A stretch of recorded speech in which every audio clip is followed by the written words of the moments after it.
Hello students, आज आपको हम पढ़ाएंगे अशोक की धार्मिक रीति।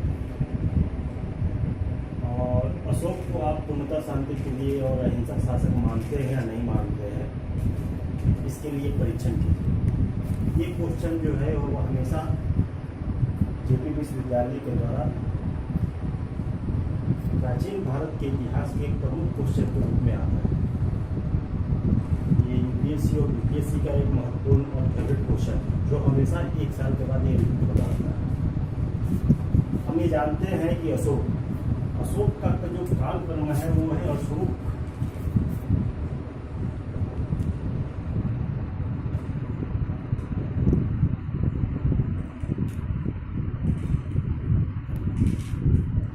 अशोक 269 BC अर्थात 269 BC में मगध के साम्राज्य पर बैठा। हम ये भी जानते हैं कि मौर्य वंश की स्थापना चंद्रगुप्त मौर्य ने किया था और चंद्रगुप्त मौर्य के उत्तराधिकारी के रूप में बिंदुसार हुए। बिंदुसार के पुत्र ही अशोक मौर्य के रूप में भारतीय इतिहास में एक महान और लोक कल्याणकारी शासक के रूप में जाने जाते हैं। वस्तुतः अशोक के कल्याणकारी एवं अपनी समस्त प्रजा को पितृवत स्नेह देने के कारण तथा उनकी धार्मिक नीति के कारण ही अधिकांश इतिहासकारों ने उनको भारत का एक महानतम शासक माना है। मूल क्वेश्चन ये है कि अशोक की धार्मिक नीति का वर्णन करें। क्या आप अशोक को उनका शांतिप्रिय और अहिंसक शासक मानते हैं? परीक्षण कीजिए। क्वेश्चन को ध्यान से देखने से समझ में आएगा कि क्वेश्चन के सबसे पहले खंड बोलता है कि धार्मिक नीति का वर्णन करना। दूसरा खंड कहता है अशोक को आप पूर्णतः शांति प्रिय और अहिंसक शासक मानते हैं कि नहीं मानते। आपको दोनों क्यों लिखना है। परीक्षण करने का मतलब होता है कि तर्क और वितर्क में आप अपने ठोस तथ्यों के द्वारा ये साबित करने का प्रयास करेंगे कि क्या हो सकता है। तो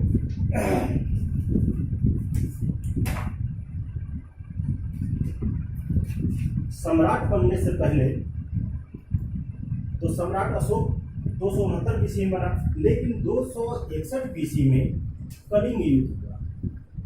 कलिंग युद्ध 261 BC में जो कलिंग युद्ध हुआ, इस कलिंग युद्ध में अशोक के राजनीतिक नीति और धार्मिक नीति पर व्यापक प्रभाव पड़ा। वस्तुतः अशोक के नीतियों का निर्धारण और परिवर्तन हम कलिंग युद्ध के बाद देखते हैं। कलिंग युद्ध अशोक के जीवन का एक भयानक और भयावह युद्ध था। सम्राट बनने से पहले 10 वर्षों तक अशोक व्यक्तिगत रूप से शैव धर्म पर अनुयायी था, अर्थात इस अवधि के बीच में ये शैव धर्म को मानने वाला था। लेकिन 261 के बाद ये धीरे धीरे बौद्ध धर्म के रूप में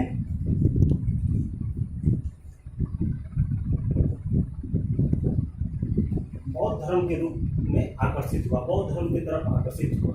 और कुछ 271 के कुछ सालों के बाद ये पूर्णतः बौद्ध धर्म को अपना लिया। इसकी पुष्टि जो है कि ये 269 से 261 BC तक शैव धर्म को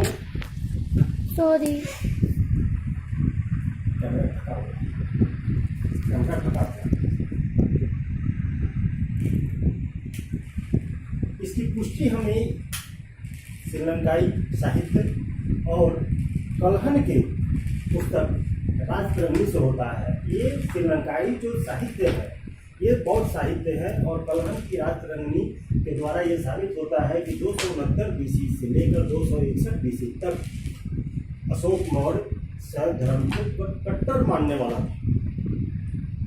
था। इन ग्रंथों में अशोक को एक धार्मिक अहिंसक शासक कहा गया, अर्थात 269 BC से 261 BC तक कट्टर शैव धर्म को मानने वाला था और असहिष्णु शासक था। इसका मतलब शैव धर्म के अलावा किसी अन्य धर्म के प्रति उसकी कोई निकटता नहीं थी, बल्कि वो कट्टरता से शैव धर्म को मानता था। अशोक ने अपने शासनकाल के 8 वर्ष के पश्चात अर्थात 269 से 261 BC के पश्चात कलिंग विजय किया। और इस कलिंग विजय का वर्णन जो है हमें मिलता है 13वें शिलालेख में। इस 13वें शिलालेख से हमें जानकारी मिलती है जो कलिंग उड़ीसा में है। इस 13वें शिलालेख से हमें जानकारी मिलती है कि इस अभिलेख में अशोक ने कहा कि वह भविष्य में अब युद्ध नीति को त्याग कर अर्थात भेरी घोष को त्याग कर धम्म नीति को अपनाएगा।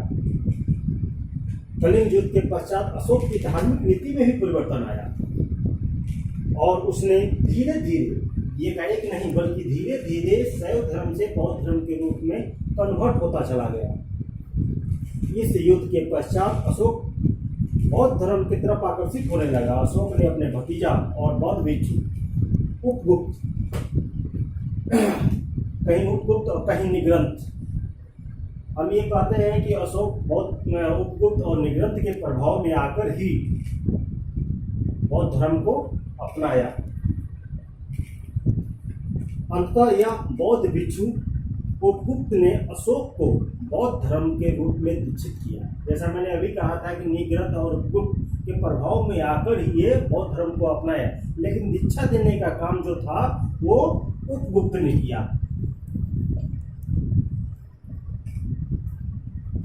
अशोक बौद्ध धर्म का उपासक बना। यहाँ ध्यान देने वाली बात है कि अशोक बौद्ध धर्म का उपासक बना, सन्यासी नहीं। और बौद्ध धर्म की नीति के अनुसार भिक्षुक और उपासक में बहुत बड़ा अंतर था। अशोक ने कभी भी राज सिंहासन का त्याग नहीं किया। अशोक ने बौद्ध धर्म अपनाने के बाद वो राजा ही बना रहा, उसने कभी भी अपने राज सत्ता का त्याग नहीं किया। अशोक ने बौद्ध धर्म, बौद्ध ग्रंथों, त्रिरत्न में अपनी आस्था व्यक्त किया। अशोक ने यह तो कहा कि वो बौद्ध धर्म को मानता है, त्रिरत्न को मानता है और बौद्ध साहित्य और बौद्ध महात्मा बुद्ध के विचारों में विश्वास रखता है, लेकिन उसने यह कभी नहीं कहा कि वह अशोक के बौद्ध धर्म को अपनाने के लिए अपनी राज सत्ता को त्याग कर बौद्ध भिक्षु का जीवन अपनाएगा। अशोक ने अपने भाब्रू शिलालेख में बुद्ध शाक्य, भाब्रू शिलालेख में बुद्ध शाक्य की चर्चा की है। भाब्रू शिलालेख, भाब्रू शिलालेख में अशोक ने अपने को बुद्ध शाक्य कहा है।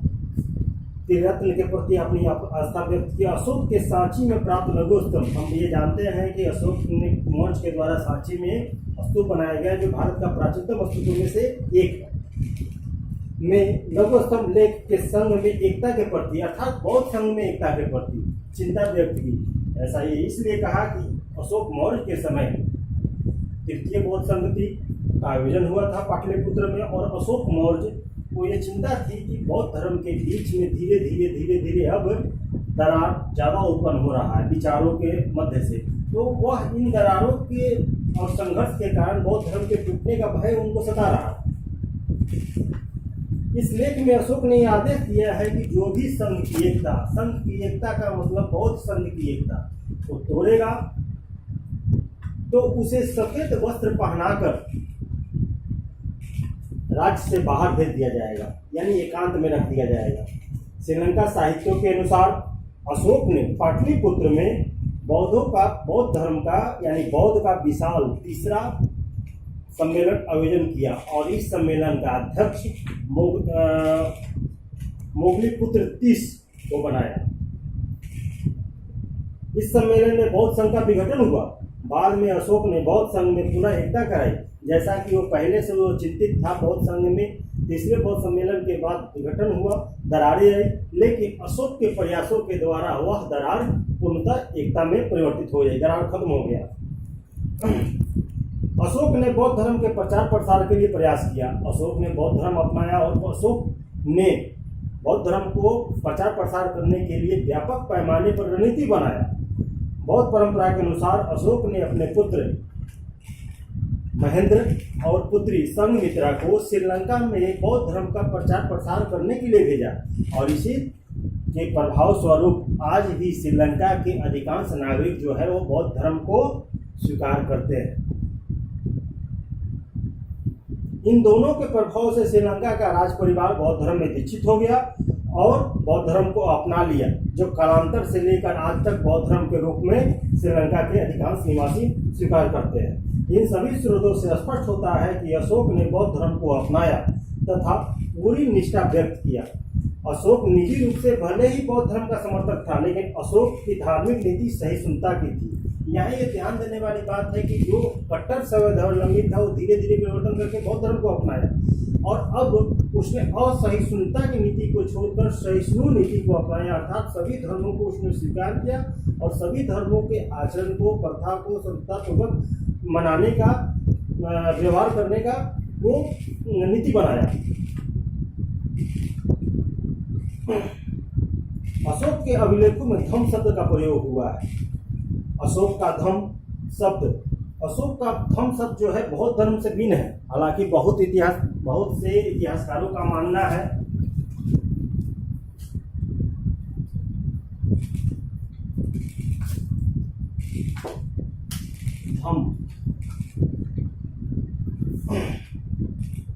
अशोक के अभिलेखों में धम्म शब्द का प्रयोग हुआ है।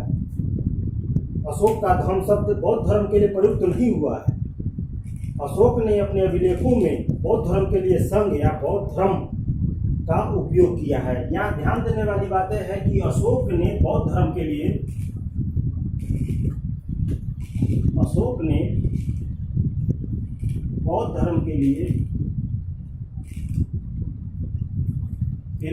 संघ या बौद्ध धर्म कहा है। उसने धम्म की चर्चा नहीं की। इस प्रकार अशोक के धम्म को बौद्ध धर्म नहीं माना जा सकता है। बहुत सारे इतिहासकारों का मानना है कि अशोक के द्वारा जो धम्म कहा गया है बौद्ध धर्म के व्यवहार में कहा गया है, लेकिन अशोक ने बौद्ध धर्म के लिए संघ या बौद्ध धर्म का शब्द कहा है। धम्म उसकी एक अलग व्याख्या थी और यह धम्म अशोक ने व्यवहारिक रणनीति के तौर पर चलाया था। यह अशोक का धम्म वस्तुतः शासक की धार्मिक नीति थी। ये धम्म जो था ये अशोक की धार्मिक नीति थी।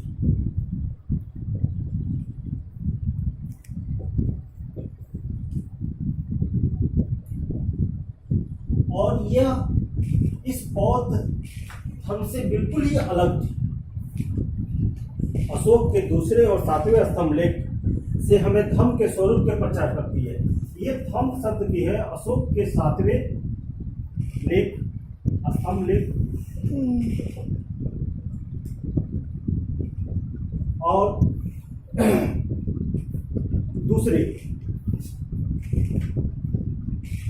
दूसरा स्तंभ लेख। ये दूसरे और सातवें स्तंभ लेख से हमें धम्म के संबंध में एक विस्तृत स्वरूप प्राप्त होता है, जानकारी प्राप्त होती है। इस लेख में धम्म को परिभाषित किया गया है। धम्म के संबंध में अशोक का विवरण है। धम्म लोक कल्याणकारी कार्यों को करना है, अर्थात इस धम्म का अर्थ था लोक कल्याणकारी कार्य को करना,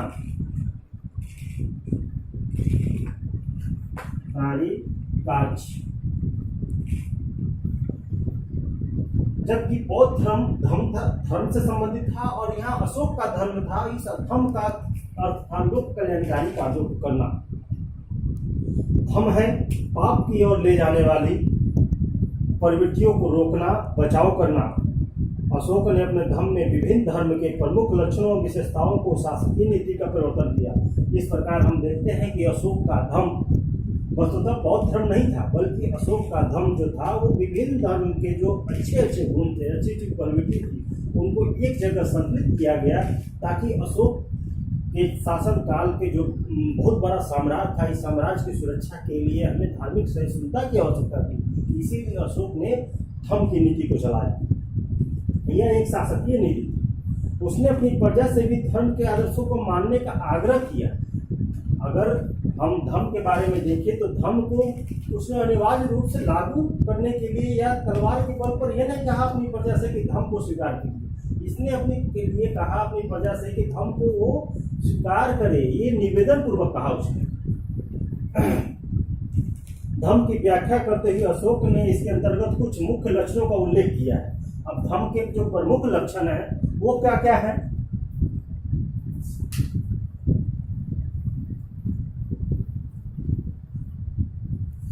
तो जो धम्म के प्रमुख लक्षण है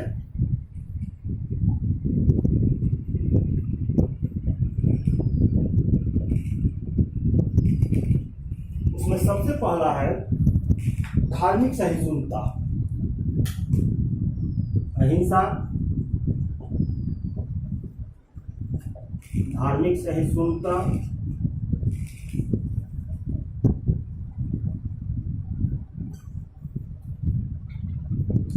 दया, दान, प्रेम, कल्याण,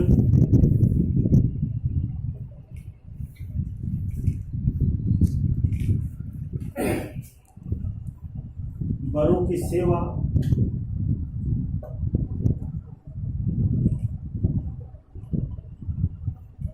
गलत प्रवृत्तियों, गलत विचारों को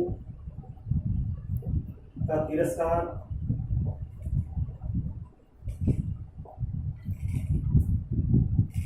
आदि।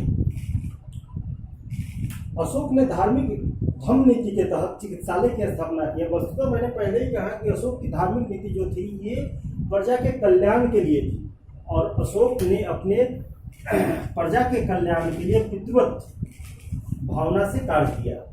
इसने अपने लोक कल्याणकारी भावना के लिए सबसे पहले इसने क्या किया, लोक कल्याणकारी कार्यों में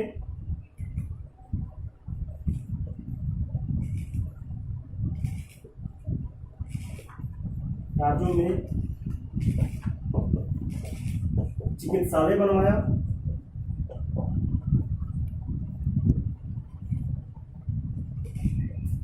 दूसरा कुआं खुदवाया,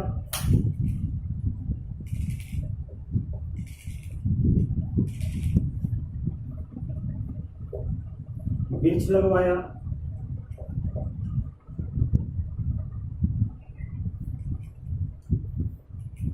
जीव जंतुओं के शिकार पर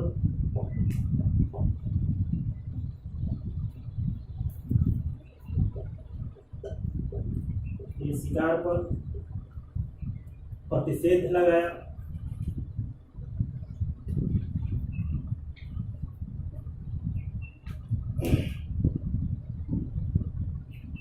जैसे महत्वपूर्ण काम किए। ये ध्यान देने वाली बात है कि ये लोक कल्याणकारी कार्य की अवधारणा ये 269 बीसी अर्थात 300 बीसी के आसपास में नजर आती है, और ऐसी विचारधारा को प्रेरित करने वाला अशोक एक महान था उस जगह में। ऐसा धार्मिक नीति उस समय किसी भी विश्व के अन्य शासकों के द्वारा नहीं चलाया गया था। कितना मिनट हुआ? 18।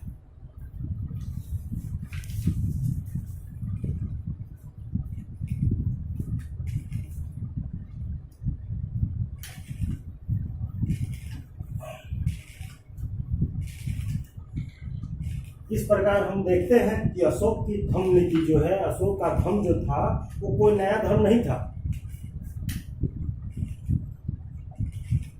यह कोई नया धर्म नहीं था।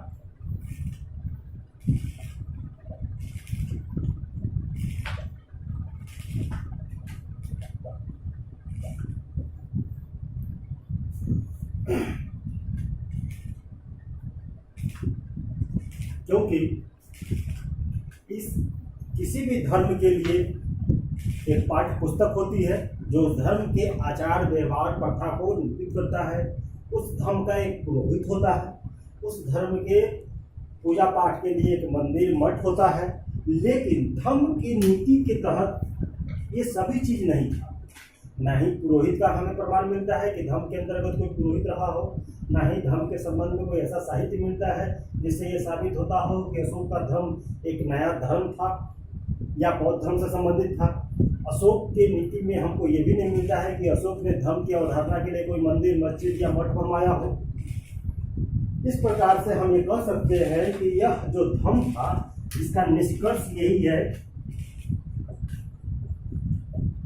कि यह सभी धर्मों का सभी धर्मों, विचारों, प्रथाओं आदि का सर्वश्रेष्ठ और लोक कल्याणकारी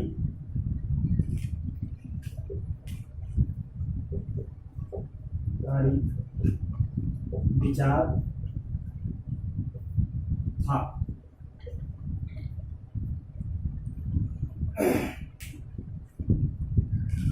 वस्तुतः अशोक ने ये धर्म इसीलिए चलाया कि अशोक के समय तक मौर्य साम्राज्य व्यापक पैमाने पर फैल चुका था और भारत में के लगभग हर क्षेत्र पर इसका अधिकार था। पड़ोसी देशों के साथ भी इसके अच्छे संबंध थे और उस स्थिति में अशोक ने यह सोचा कि अब साम्राज्य की सुरक्षा के लिए आवश्यक है कि वह युद्ध नीति को त्याग करे और साम्राज्य में शांति और सहिष्णुता को बनाए रखने के लिए धम्म नीति को चलाया। कुछ इतिहासकारों ने धम्म को बौद्ध धर्म पर आधारित माना है। मैंने पहले ही कहा कि यहाँ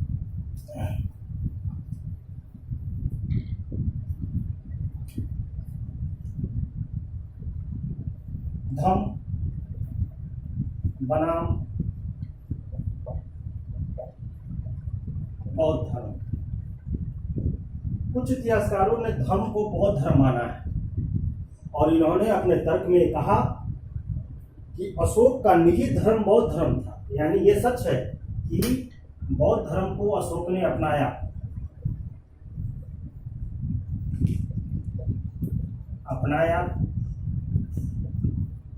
प्रचार प्रसार करवाया,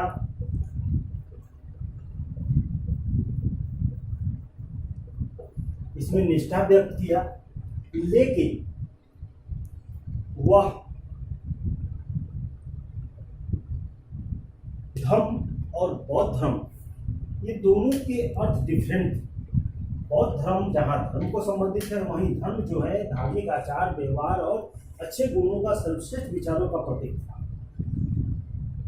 जो इतिहासकार मानते हैं कि अशोक का धर्म बौद्ध धर्म ही था, उन्होंने ये कहा कि राहुलोवाद और गे विजय ये दो जो साहित्य हैं ये बौद्ध धर्म से संबंधित है और राहुलोवाद और गे विजय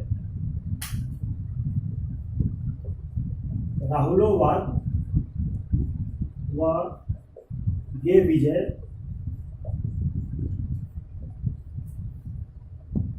अशोक का धर्म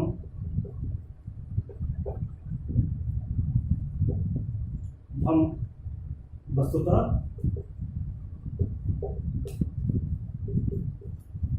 बौद्ध धर्म था।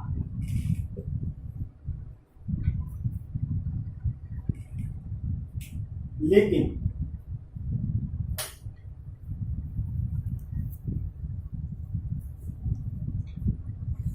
अधिकांश इतिहासकार मानते हैं, अधिकांश इतिहासकार ये मानते हैं कि अशोक का धर्म बौद्ध धर्म नहीं था और इन इतिहासकारों का यह मत है कि धर्म के लक्षण प्राय सभी धर्मों में विद्यमान थे। इसी प्रकार अशोक ने बौद्ध धर्म के महत्वपूर्ण विशेषताओं यथा त्रिरत्न, अष्टांगिक मार्ग, निर्वाण आदि तत्व को धम्म में सम्मिलित नहीं किया है। यदि अशोक का धर्म बौद्ध धर्म था तो अशोक के द्वारा चलाए गए धर्म में अष्टांगिक मार्ग, त्रिरत्न, चार आर्य सत्य आदि का भी तत्व होने चाहिए थे, लेकिन उसके धर्म में यह नहीं था। हम ये दूसरा ये देखना चाहते हैं कि अशोक के धर्म को बौद्ध धर्म का नया संस्करण भी नहीं माना जा सकता है। क्यों? इस प्रकार से धर्म एक आचार संहिता था। मैंने पहले ही कहा कि धर्म एक सर्वश्रेष्ठ गुणों की आचार संहिता थी जो प्रायः प्रत्येक काल में चलता रहा है और ऐसा नहीं कि अशोक के द्वारा जो उस काल में जो धार्मिक नीति चलाई गई थी वो किसी न किसी रूप में आज वर्तमान भारत ही नहीं विश्व में भी उसके धार्मिक नीति और धर्म के जो अच्छे विचार थे वो किसी न किसी रूप में परिणत हमें नजर आते हैं। नेक्स्ट, अगले क्लास में अब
मुझे उम्मीद है कि ये लेक्चर आपको पसंद आएगी। मैं उम्मीद करता हूँ कि ये आपके लिए बेहतर सामग्री हो। Thank you.